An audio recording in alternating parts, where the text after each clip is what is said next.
Oh man, why you got to put me on the spot like that, dude? Look, as a casual Texan, I can't really do it, but every now and then I'll take a slice. All right. I don't think it's the worst thing in the world. How about that? A little bit of a safe answer. I'll take it. Sure. Exactly. Let's take a look at the format though. As we go deeper into the tournament, this is the beginning of our journey. So we're starting off with Erangel, and this is how it goes. We get 3 Erangels at the very start, and then we'll follow it up with a Miramar. And tomorrow, it's a little bit of the reverse. We get 2 Miramars, 2 Erangel. Basically, we swap maps every 3 maps. And this is the placement points. The system goes like this: 10 points for the chicken dinners, 1 point for each kill. If you get second, you get 6, third gets 5. So, standard format right here, but just goes to show, still playing aggressive, very important in PUBG. Now, Poro, how are you feeling about this system that we got? I know we recently went through a lot of changes, but, what we're currently using seems to be, usable, at least for the most part. Oh man, this is the system that I've come to know and love, and it's going to be hard. It's definitely going to be hard to break away from it for sure. I mean, this has been tried and true, and we've seen so many tournaments use this format in the past. But I gotta say, I'm excited to see how the new format works. But this is going to be a little bit of a last hurrah for these super settings, and we'll see if some of our old strong teams can still kind of come out there and get those points through the kills and placements that they used to be able to. Yeah, speaking of the teams here, we got a little bit of a recap coming up for you guys, and a short video, not very short, but still enough to keep you entertained. So grab some popcorn, maybe for the rest of the day, sit back, relax. We got you covered with a lot of PUBG stuff. So for the meantime, check this out.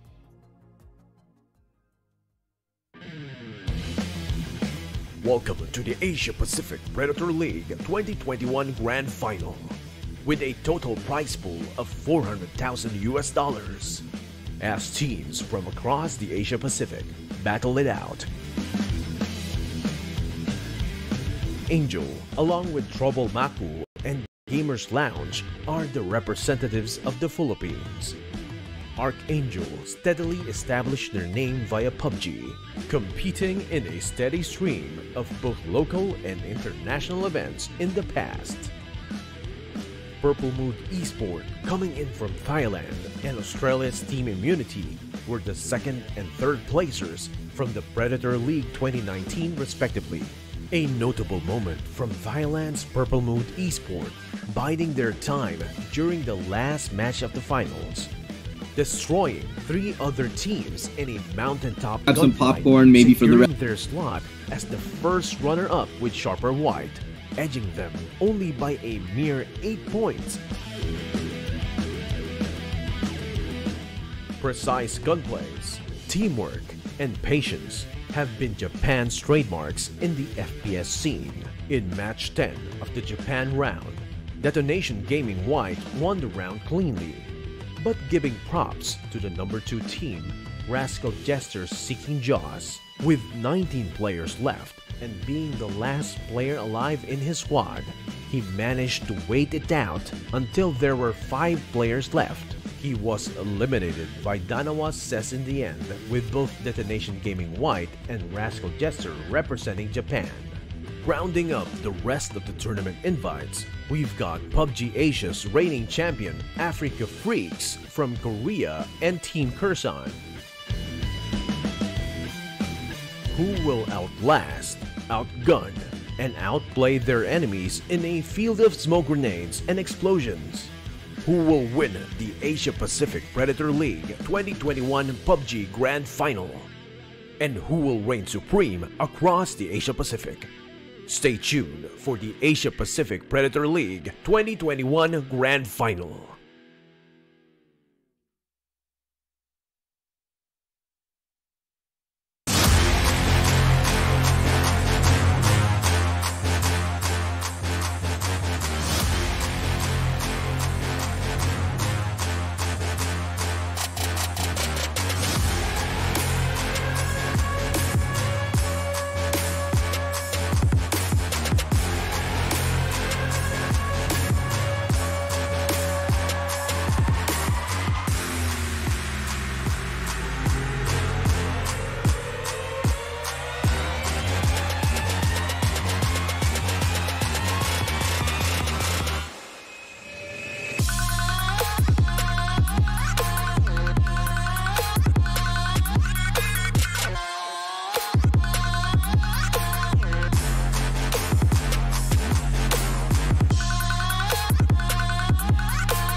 There you have it, ladies and gentlemen. All the teams coming out to play here today. So quite a few of them. There are a lot. And just want to point out something real quick. I love how Team Yuda, they all still have their AirPods on, just like having them in the photo shoot. Part of their brand identity, I guess, at this point. But let's go to you guys right now on the panel. Black and Blue, you did want to talk about Yuda specifically amongst other teams. These guys, they've got something a little bit special with them. If I'm not mistaken, they're a very young squad. Yeah, I mean, to say that they're young is a bit of an understatement. They are a high school team here, and for them to make it this far here into the Predator League, getting into, the top 16 here for the Aegis scene, it's a big accomplishment for them. I'm looking for them to do big things. Of course, they are a dark horse here. They are an underdog, but, well, I'm rooting for them. You kind of want to root for these teams, especially young players, very, very hardworking, very passionate about the game. How can you not be a fan? I mean, look, you kind of hit the nail on the head, though, right? They're the underdogs. I mean, you look at the big dogs in this lobby. Obviously, it's going to be our 4 big Korea squads. Slightly below them, our Japanese squads are very, very experienced. They've been around the block. They've been playing this format forever, but this is PUBG, man. You never know when one of these teams that we've never really seen a whole lot of before is going to come in with something completely different, maybe some raw mechanical ability that these guys have never seen before, and just shock us all. Yeah, and you mentioned the top dogs right there, Afrika Freaks, Damwon. These guys are here to play right now. Really quickly, what are your insights on these guys, Porosaurus? Tell us, do you think that they're going to be having a little bit of a better performance this time? Because the last time they came up and they stepped up to the plate, they fell a little bit short. It's hard to say, man. It really is, because this is you got a lot of roster swaps that have just kind of happened. So we're seeing a couple of new players playing on these squads, which that's always going to have a little bit of a question mark. And then plus you have the new lobby where half of these teams, you don't know what they're going to do. The script is not written for this lobby like it is normally in most lobbies, where you know where people are going to drop, kind of what the rotation paths are going to be. That's all off the table right now. So right now, I think they're going to be relying a lot on just sheer mechanical ability. And I think you've got to look at Damwon, you've got to look at Danawa and Afrika as being just at the top of the list as far as that goes. Definitely a lot of research to be had, but sometimes it's not enough. You got to rely on that mechanical skill. We'll talk a little bit about that later. We're going to go into a short break, but when we return, we're going to start with the first game of the day. So stay tuned, guys, and see you guys in a bit.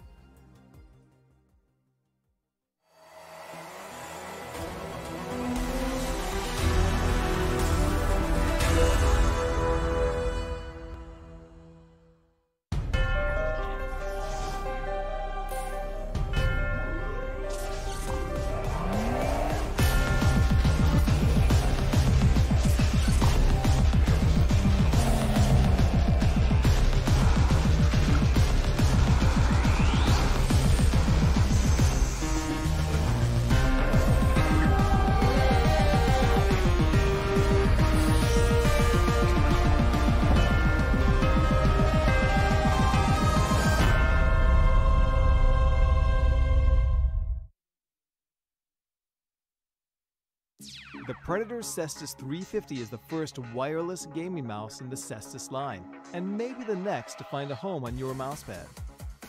But if you prefer wires, just plug in the USB Type-C cable. While plugged in, the mouse can reach up to a 0.5 millisecond response, or 1 millisecond while unplugged. But with speeds like these, you won't encounter any misclicks or delays. This is mainly accomplished via the Pixart 3335 optical sensor, which contributes to the mouse in reaching up to a 50-hour battery lifespan. And if speed and tenacity is your thing, a DPI up to 16,000 awaits those with quick reaction times. Having more buttons is rarely a problem, and with 350, you have a total of 8 programmable buttons, 3 in the thumb area, forward, backward, and burst fire. While below the scroller is a DPI switcher, and another to access up to 5 profiles. If you want to modify your settings, just pop open Predator Quartermaster and tweak away. For more information, please check our website via the link below. From all of us here at Predator, good game.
team like Detonation Gaming White. These squads they can hang.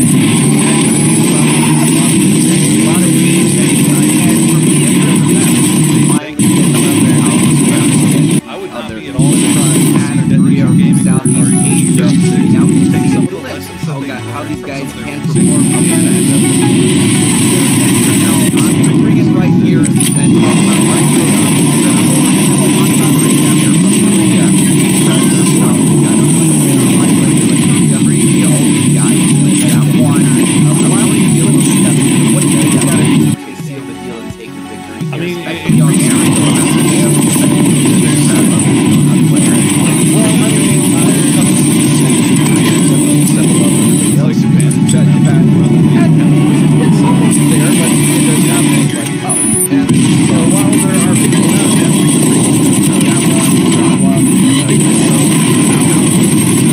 Team like Detonation Gaming White.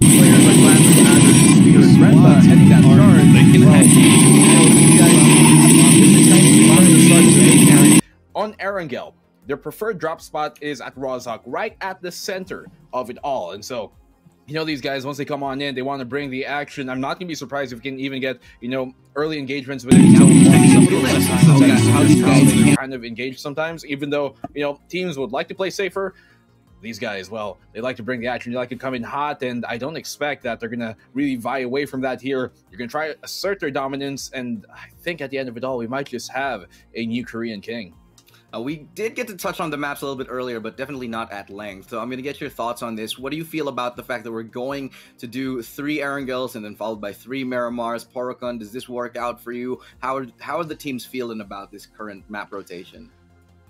So it's definitely interesting, right? So we're playing 4 games each day, and we're doing three games on Erangel followed by 1 on Miramar, right? So a lot of the times we're used to kind of seeing an even split, which means that if you have a poor performance on one map, you can kind of reset mentally and turn things around on that next map.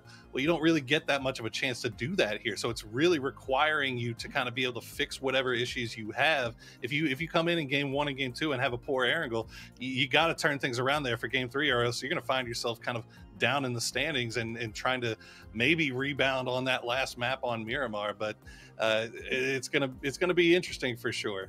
I definitely think that there's some teams that favor Erangel a little bit heavier, and then I wouldn't be surprised to see a team like Damwon, maybe even though they've had a little bit of a poor performance recently internationally, they've got. Interestingly enough, Paper Thin, points comes into play here. This may be one of the, if not the final major tournament that's running on the classic super rules or points and rule set.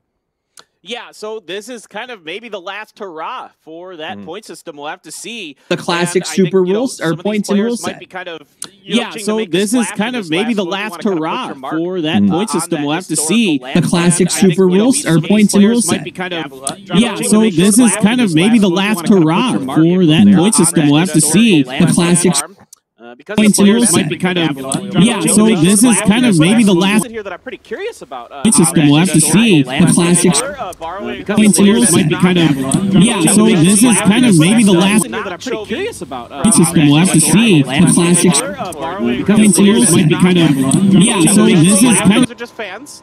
Yeah, there's a few teams. There's that Ode, you know, they are the Ode team. There are a lot of famous players.